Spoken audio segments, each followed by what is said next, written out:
Every year on the 14th of August, while the rest of the country lights up in green and white, one house on the outskirts of a small Punjab village keeps every single light switched off. Not because the family who lives across from it doesn't believe in Independence Day.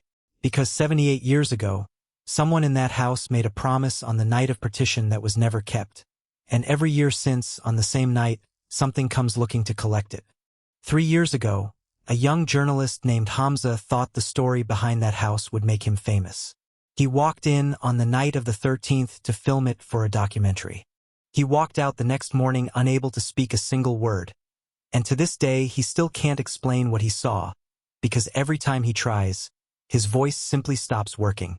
This is a story we've pieced together from villagers who lived it, and from the one recording Hamza managed to save before he lost his voice completely. Stay till the end, because what actually happened in that house on the night of partition is worse than anything the village ever told him to expect. Bilal had grown up his entire life across the street from the old Haveli, and like everyone else in the village, he'd learned as a child never to look directly at it after dark.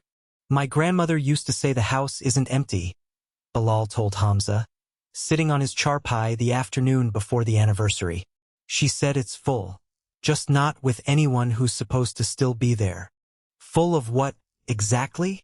Of the night no one in this village likes to talk about. 1947. When the house belonged to a family that never made it across. Across the border, you mean? They didn't get the chance to try. Bilal's voice dropped. "My grandmother said a man in this village made a promise to protect that family until they could leave safely. He didn't keep it. And whatever happened in that house because he broke his word, it's still in there, waiting for the same night to come around every single year." Hamza had heard a dozen versions of this story already from other villagers. The details never quite matched, but one part never changed no matter who told it. Every year, on the night before Independence Day, someone in the village sees a lantern lit inside a house that has had no electricity, no residents, and no reason to have any light at all for 78 years. Against every warning the village gave him, Hamza entered the Haveli just after sunset on the 13th, camera rolling, determined to catch the lantern story on film once and for all. The inside of the house looked frozen in a single moment. A charpai still made up with a folded quilt, a rusted trunk in the corner, a child's wooden toy horse sitting untouched on the floor as though someone had set it down and simply never come back for it. It's exactly like they said. Nothing's been touched. There's dust on everything except a pause in the recording. His breathing changes. Except this trunk. There's no dust on this trunk at all. The recording captures the sound of the trunk's latch creaking open, followed by a long silence, then Hamza's voice again, much quieter than before. "There are letters in here, addressed to someone named Farid.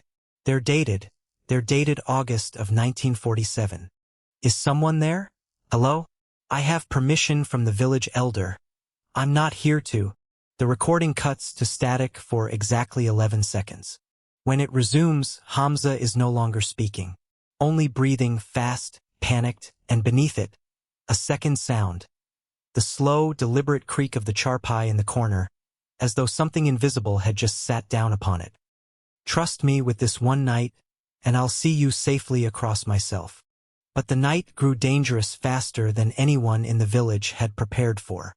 Armed men were moving through neighboring villages, and by the time Farid reached the Chaudhry house to guide the family out, fear had already taken hold of him. He froze at the gate, and when the danger arrived at the house before he could act, Farid did not go inside to help the family he had sworn to protect. He turned and he ran. The elder's voice cracked slightly, even after 78 years of retelling it. The Chaudhry family never made it across the border. Not one of them. And Farid lived the rest of his life in this village, married, had children of his own, and never once spoke of what he'd promised that night, until the day he died, when he finally told his son the truth, and begged him to make it right with the family he'd failed. Did his son ever do that? His son tried once. He went into that house the following Independence Day to apologize on his father's behalf. The elder's eyes lowered. He was found the next morning sitting exactly where your journalist friend was found. Alive, but never able to speak of it again. The elder explained what the village had come to understand over 3 generations. Whatever remained inside that house was never a random haunting. It was the unfinished half of a promise, waiting each year for the one night it had been owed and never given. A safe passage that never came. It isn't cruel for no reason, the elder said. It isn't looking for just anyone who walks in. It's looking for someone willing to finish what Farid started and never completed, to actually stand between it and danger, the way he swore he would instead of running. Then why did it take Hamza's voice? He never made any promise to anyone. Because he walked in with a camera instead of an apology. He went looking for a story to make himself known. Not to make things right for a family that vanished trying to survive a single night. The elder shook his head slowly. That house doesn't punish curiosity. It punishes coming to take something from that night, instead of coming to finally give it what it was always owed. Hamza never regained his voice. But Bilal, who had grown up across from that house his entire life listening to his grandmother's version of the same warning, couldn't stop thinking about what the elder had said. On the following Independence Day, as the rest of the village lit up their homes in green and white, Bilal walked across the street alone, carrying nothing but a folded letter he'd written the night before. He didn't film it. He didn't bring anyone with him. He simply set the letter down on the trunk beside the untouched wooden toy horse and spoke aloud into the empty room. I can't undo what happened to your family. Nobody in this village can. But I can promise you this house will be remembered honestly from now on. Not as a story people use to scare each other, but as what actually happened here. I'll make sure of that myself every year, for as long as I'm alive to do it. The charpai in the corner did not creak. No breathing entered the silence. For the first time in 78 years, villagers say, no lantern was seen lit inside that house on the night of the 13th. Bilal still visits every Independence Day. He says the house has never once felt unwelcoming to him. Only patient, the way it always was, waiting for someone to finally arrive with an apology instead of an agenda. Every year, this country celebrates the night an entire nation crossed into something new.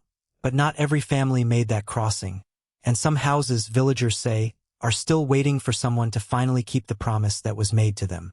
If you want more true-style stories tied to real places and real history like this one, let us know in the comments and subscribe because next Independence Day we're going back to that village to see what Bilal found in that truck.